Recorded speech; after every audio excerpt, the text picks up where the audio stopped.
Hi, I'm Mickelle Weber, founder and auteur of House of Peregrine.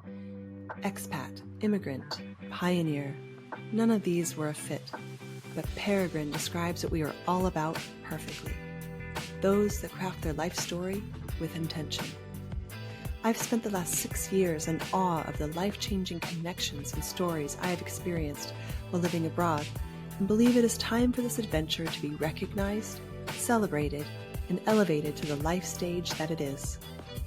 Through these interviews, I hope to connect those living internationally more deeply to both the place they are living and with themselves and those around them. We cover everything from international finances and meaning-making to global parenting and relationships to make your time abroad more intentional, edifying, and full of beauty. Find us at houseofperegrine.com, where you can find more ways to connect with the ethos of Peregrine. I hope you enjoy today's guest. Let's get started. If you've had the experience of landing in a new country and felt yourself stuck in survival mode or just unable to keep up, second-guessing every decision, this one's for you. In this most played moment with Erin from episode 40, she brings a social work lens to international life and gives us this reframe. Survival energy is okay at first, but it shouldn't become a way of life. This simple shift is his permission slip to live in the now, or as Erin says, buy the plant. Let's hear what she has to say. As they say, kids are on your Wi-Fi, right? Like they're on your Totally. Wi-Fi. So if you're not well, and that survival energy gets you to where you need to go. But what are some ways that we can identify this survival energy maybe? And it is necessary, we should say, like in those first few weeks, it's important, right? We don't want to say it's not important, but we don't want to be in it for years. No. And it easily becomes a way of life if you're doing international moves. And so what are some ways we can recognize this and maybe get out of it if someone can't call you yet, but they can start recognizing in themselves the survival energy or survival state that they maybe can take a step out of? Well, I'll give you a really good example. So for me, I had this list of things that I needed to do, right? One of them was figure out how to use the dryer. I could not figure out how to use the dryer. It was an old dryer. It was damaging my sheets. And I was like, I think something's wrong with this. And everyone kept pushing back on me. The landlord, the relocation person, they kept saying, do this. And I was like, there's something wrong with it, I think. But I doubted myself. Here I was, this woman who has done laundry for 30 years. And finally, they sent someone over and the guy, repairman, came and he unplugged the dryer and he said, don't use this. This is a huge fire hazard. Don't plug it in.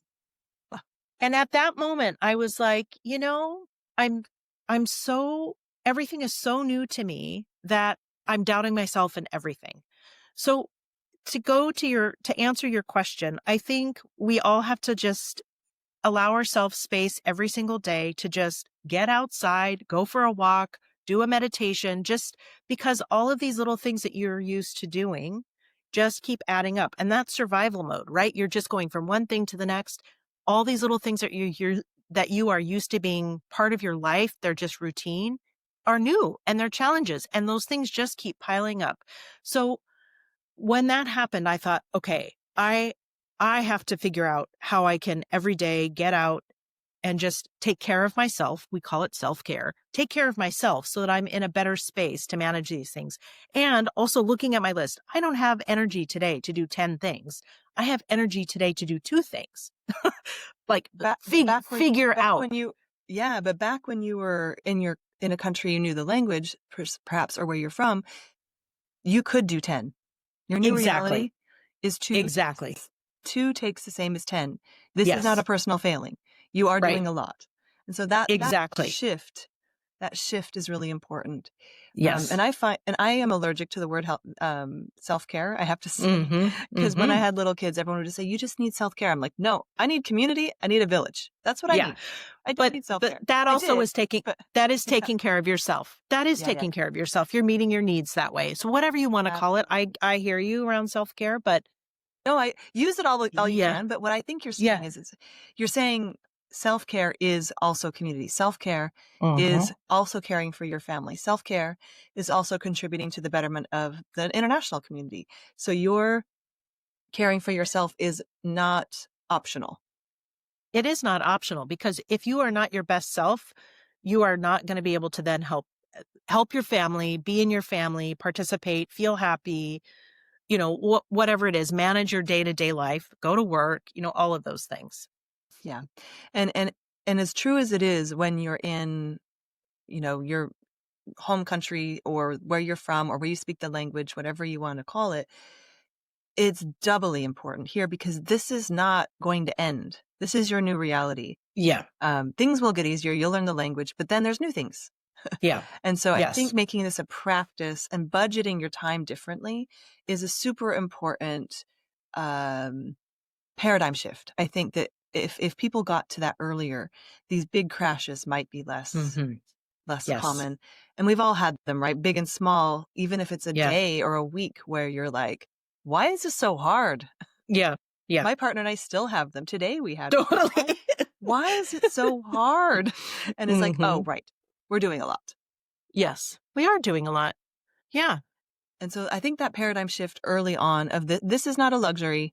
This is your life.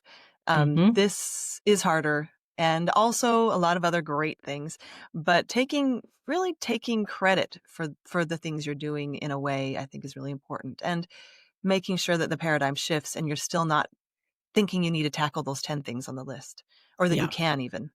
Yeah. That is a really good. You also are bringing up some really good points about how community functions. So I'd like you to talk about your team. I really loved you use that word, your team, or your people, because you no longer have family or your friends. You're rebuilding your entire social structure. So why don't you tell me a little bit about that?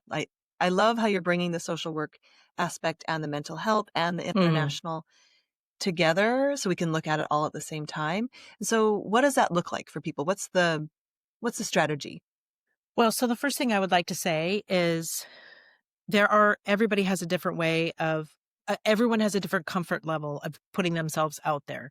So I am the kind of person, I have a background in communication and community building. So for me, I love to network. I love to meet new people. I prefer to go to situations by myself so I can connect with other people that are there and meet new people. That's just who I am. So for me, what I tell people is be clear about how you feel about connecting in a community. Do you prefer to have a one-to-one setting? Do you prefer to have an art class? Do you like to exercise? Do you like to, whatever it is? For parents who come, they have more of a social network already built in than people who come that don't have children or who have children that are in high school, right?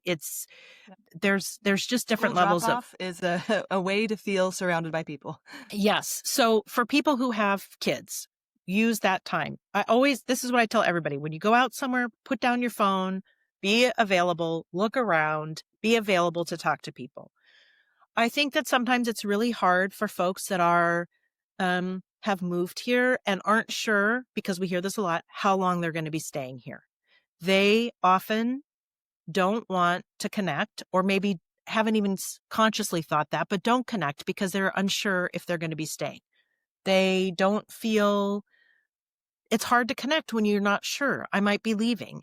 And I think even for me, that was the way I felt in the beginning. And I know a couple of people that have, and as we experience in this life, lots of people move away. But I just decided that I'm going to connect with people as if I'm going to be here forever, because otherwise I'll never feel connected. I'll never feel settled, and I'll always feel this uncertainty. And that to me doesn't feel good. So I just think you have to sort of mindset shift, right? Like that's a mind shift. Yes. It's an impermanence. It's a recognition of impermanence and letting that be okay. Yes. And it also is opening up yourself to heartbreak a little bit, because you might become very good friends with people who then move to another part of the world. And I think we all want to protect ourselves a little bit. And I even experienced that when we first moved here. I got this question a lot. How long are you going to be here? I felt like that was one of the first questions. And I was like, what? Why are they asking that? And it was like they were also assessing, do I want to connect with her if she's not going to be here? But I just feel like you want your home to feel nice. I say to people, buy the plant. People are like, I'm not going to buy a plant. Buy the plant. You don't know. anything can change. Just Yep. get it, help yourself to You could be here 8 years and you came for a year. yes. You could be here for exactly. Yeah. And also the plant can go to a new home always. Yes. To somebody else that's coming here. Yes. But buying a plant is a really good example of this idea of stalling your friendship, stalling your growth, Yeah. stalling your, and a lot of people feel it Connections. in with travel, right? Like I think the first year we traveled to like 5 different countries or something. And we're like, yeah, this is our life now. It's full. And then you kind of come back and you're like, but we don't know anybody. Yeah. Yeah. And so tell me a little bit. I love that you say you're opening yourself up to heartbreak, because you are. And that is just, again, one of those paradigm shifts. Like it's now part of the territory for you. You Yeah. don't get the meeting incredible people, meeting aligned people in rapid succession sometimes without this reality of this community does do a lot of moving around. Yeah. And you are one of those people now. So you also, I always say everyone's a flight risk, right? Totally. So a friend will Totally. say, we need to have coffee. And I'm like, oh God, are they leaving? Like, that's my Yeah. thought. I haven't heard from them for a while and then they want to meet. Oh no. I have like this radar that's like, Yeah. oh, they were asking about like, there's these certain markers that you're like, oh, they're leaving. So I feel like I now have like a professional radar for when people are thinking about leaving. Yeah. Because that's also a process, right? Starting up life in a new place is a process, but also shutting down and moving on to the next place is a big process. And it happens very similarly for a lot of people on the emotional side. Yeah. I mean, there's the grief and the loss and the transition right there. You're grieving people that are leaving, they're grieving, everyone's transitioning. I think the thing is that if you look back on the friends that you've had for your whole life, you've had those friends your whole life. And it takes a long time to make really good friends and deep friendships. And you have to nurture your friendships that you make here. I mean, you find your people, but then you have to nurture that. You have to put yourself out there a little bit and invite them for coffee, go for a run, join a group. When I first moved here, I dropped a note in every mailbox in my little block and said, come we're having drinks. And every single person came, and those people are the reason that we stay here. And not everybody wants to do that, but Find your way. Find your way. You have to find your way. And I could tell you a million things that I did that worked and a few things that didn't work. And you just, you have to try. And you have to figure out what's right for you. And I think sometimes people don't know. So I can help people sort through that. What's worked? One of the things I do is what has worked? What hasn't worked? What do you want?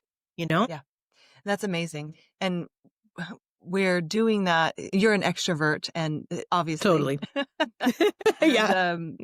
But there's a way for everyone to find their way. But I think just pointing out that this is something that everyone goes through, and everyone's going to have to figure out. It's just the same as finding a place to live and putting your kids in school. Yeah.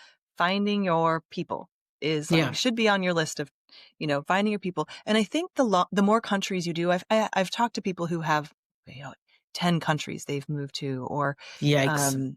The first time is always harder, but they have a process. Yeah. They know their limits. If this resonated, listen to the full conversation with Erin in episode 40. The link is in the show notes. If you're navigating life between countries, join us at House of Peregrine and subscribe to the House of Peregrine podcast. And like and share this episode. It means the world to us and only takes a few seconds. Thank you. Okay, that's it for today. I hope you've enjoyed our show. For the latest insights on living internationally, join us at houseofperegrine.com to find out how you can connect with our community. Let's craft our life story with intention together.